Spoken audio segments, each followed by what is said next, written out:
बताओ, कोई बंदा अगर 12 साल का है तो कितने दिन का हुआ? 4,380 4,380 4,380। अच्छा, और कोई आदमी मान के चलो 65 साल का है 23,725 23,725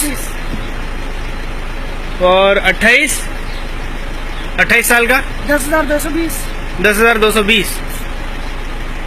अच्छा, और 13 साल का 4,745 ये आप कैसे करते हो?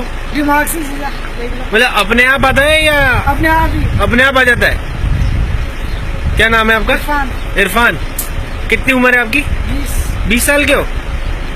अच्छा, कहाँ रहते हो? हाँ, ये जमने जिसके पीछे तो रहता हूँ।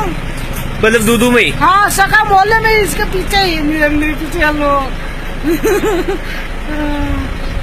और अगर कोई बंदा 15 साल का है तो कितने घंटे जिया? हाँ, 15 साल का है 15 साल का कोई हो तो 96,360 घंटे तो एक जोड़ो, और 35,040 घंटे एक जोड़ो।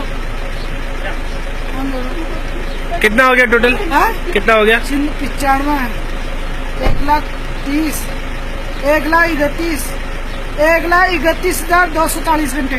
1,31,240 घंटे 15 साल वाला। आपने कहाँ तक पढ़ाई की है? कहानी पकड़ा जी, पढ़े नहीं हो? स्कूल जाके सकल मिला दे, स्कूल शक्ल नहीं देगी।